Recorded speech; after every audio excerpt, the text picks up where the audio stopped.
अपना गांव की शुरुआत करते हैं खूनी संघर्ष की खबर से, जो कि उत्तर प्रदेश के आजमगढ़ के मेहनगर से सामने आई है, जहां पर मेड़ को लेकर के दो पक्षों के बीच में खूनी संघर्ष हो गया।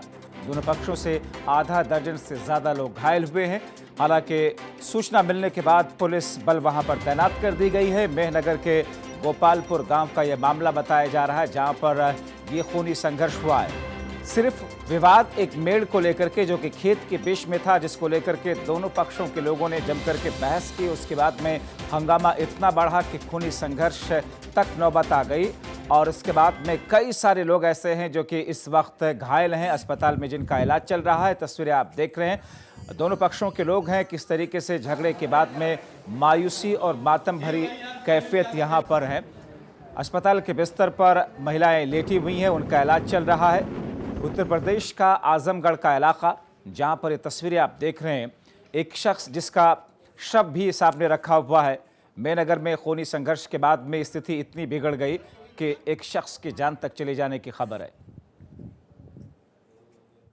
मेड़ के लिए झगड़ा हुआ है, वो 3 बार काटा, मैं 1 बार काटा। ठीक है, पुलिस केस हुआ। हम लोग थाने पे गए और थाने वाला बोला आप लोग जाओ, मैं कल मेड़ बनवाऊँगा। तो हम ये घास कर रही थी अपने खेत में मेड़ी पे, तो उसका पूरा परिवार, लड़की और उसका मेहरारू, इसको मारी। मैं जगह पे था, इसको बचा के हम लोग थाने पे भाग गए। ये मेहनगर थाने में गोपालपुर गांव है, वहाँ पे 2 चौहान परिवार है। उसमें मेड़ को लेकर के विवाद हो गया। रात में लाठी डंडे से लोगों ने मारपीट की। आज सुबह में उसमें एक व्यक्ति की मृत्यु हो गई है। उसमें मुकदमा कायम करके जो लोग दोषी हैं उनको जेल भेजा जाएगा। खबर मेरठ के हस्तिनापुर थाना इलाके से, जहां पर किशोरपुर गांव से रिश्तों की कत्ल किए जाने की खबर सामने आई। एक युवक ने अपने दोस्त के साथ मिलकर के अपनी मां को ही गोली मार दी, जिसके बाद में महिला की मौके पर मौत हो गई। सूचना के बाद में मौके पर पहुंची पुलिस ने हत्यारे बेटे को गिरफ्तार कर लिया।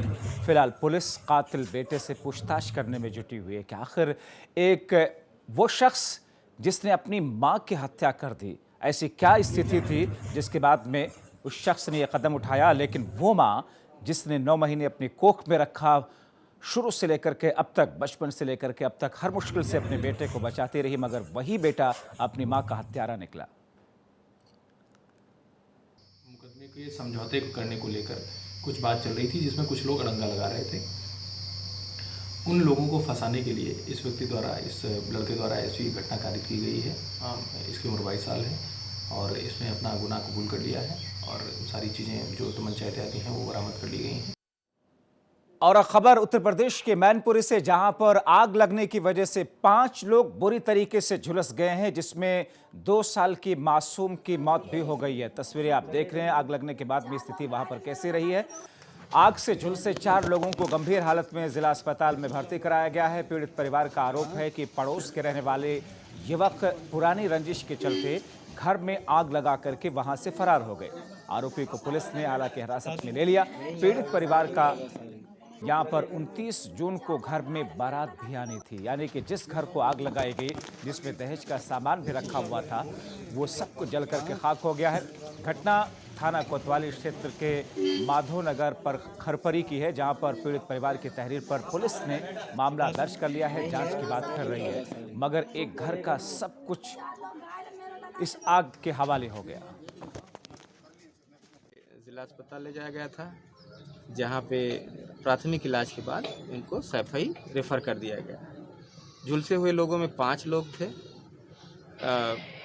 परिवार के मुखिया, उनकी पत्नी, उनकी 2 बेटियां हैं और मुखिया का एक नाती है 2 साल का, जिसमें गंभीर रूप से झुलसे थे। उसमें एक छोटा बच्चा है 2 साल का, जो उसको एक्सपायर हो गया है। बाकी लोगों का इलाज सैफई में चल रहा है। सीतापुर में 4 सब इंस्पेक्टर को फूड पॉइजनिंग होने का मामला प्रकाश में आया।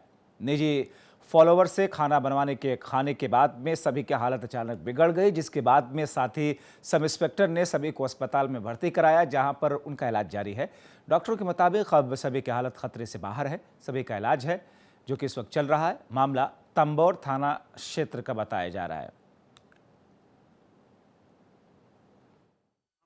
5 लोग तैनात वहाँ पर हैं और हम लोग प्राइवेट एक फॉलोअर रखे हुए हैं। तो प्रतिदिन आज भी खाना बनाया था और किसी को न्यायालय आना था, किसी अन्य काम जाना था। सब लोग सुबह 4 लोग खाना खाए, अपना खाना खा करके आए लोग। किसी के रास्ते में ही मतलब कसरेला के आसपास तबीयत खराब हुई, राजेंद्र प्रसाद। खबर उत्तर प्रदेश के गोंडा जिले से, जहां पर समाजवादी पार्टी के पूर्व मंत्री विनोद कुमार समेत 6 लोगों पर एफआईआर दर्ज की गई है। सपा एमएलसी महफूज खान और जिला अध्यक्ष पप्पू यादव पर केस दर्ज किया गया है। समाजवादी पार्टी के कार्यकर्ताओं के साथ में बैठक करने पर एफआईआर दर्ज की गई है। महामारी और आपदा प्रबंधन अधिनियम के तहत में एफआईआर हुई है। बैठक में सोशल डिस्टेंसिंग के दम करके धज्जियां उड़ाई गई थी, जिसके बाद में पुलिस को इस स्तर पर कार्रवाई करनी पड़ी।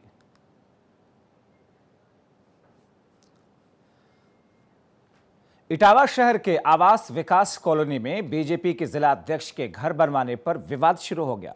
शहर के सपा जिला अध्यक्ष ने जमीन पर कब्जा करने का आरोप लगाया। बीजेपी जिला अध्यक्ष का कहना है कि उन्होंने जमीन खरीदी है, उनके पास उसके सारे प्रमाण मौजूद हैं, लेकिन समाजवादी पार्टी के नेता के मुताबिक बीजेपी नेता झूठ बोल रहे हैं, वो इसकी जांच करवाएंगे।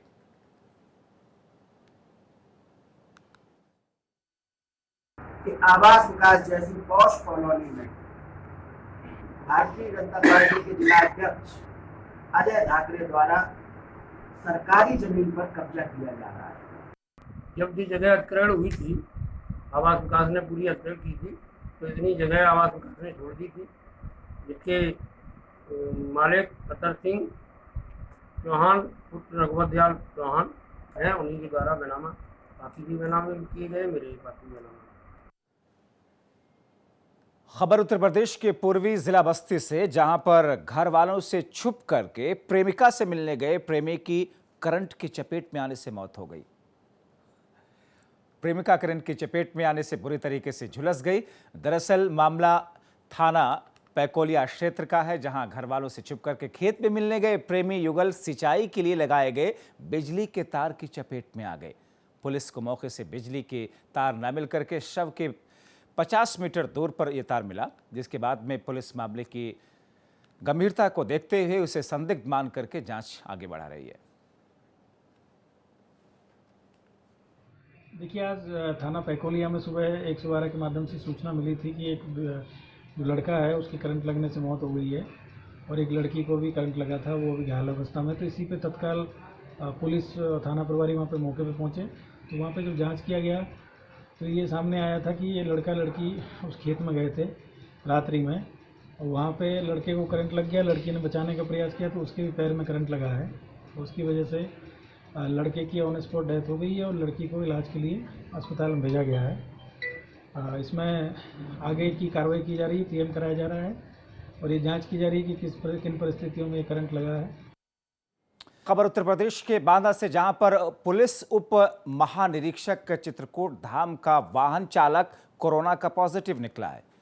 साथ ही डीआईजी के पूरे परिवार की रिपोर्ट भी नेगेटिव आई। फिर भी सावधानी के तौर पर पूरा परिवार क्वारंटीन हो गया। उनके आवास के साथ में महाराणा प्रताप चौराहे से लेकर के बीएसए कार्यालय के रास्ते को सील कर दिया गया। डीआईजी आवास पर तैनात चालक कर्मचारी को मेडिकल कॉलेज बांदा में आइसोलेट किया गया। घटना के बाद प्रशासनिक हलके में हड़कंप मचा हुआ है। चंदौली के नौगढ़ थाना क्षेत्र में पुलिस की गाड़ी को पशु तस्करों ने टक्कर मार दी। दरअसल पशु तस्करों का पीछा कर रही पुलिस जीप को पशु तस्करों ने टक्कर मारी, जिससे जीप बेकाबू होकर के पलट गई और पशु तस्कर भागने में कामयाब रहे।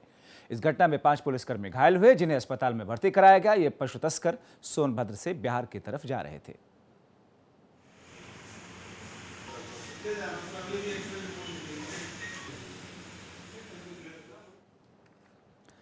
और अब बात ग्रामीण इलाकों में कोरोना के अपडेट की। बुलंदशहर में कोरोना मरीजों के मिलने का सिलसिला तेजी से आगे बढ़ता हुआ जा रहा है। यहां पर 2 दिनों में 73 कोरोना के मरीज मिले। ज्यादातर मरीज शहर के देवीपुरा इलाके में मिले हैं, जिन्हें देखते हुए पूरे इलाके को सील कर दिया गया।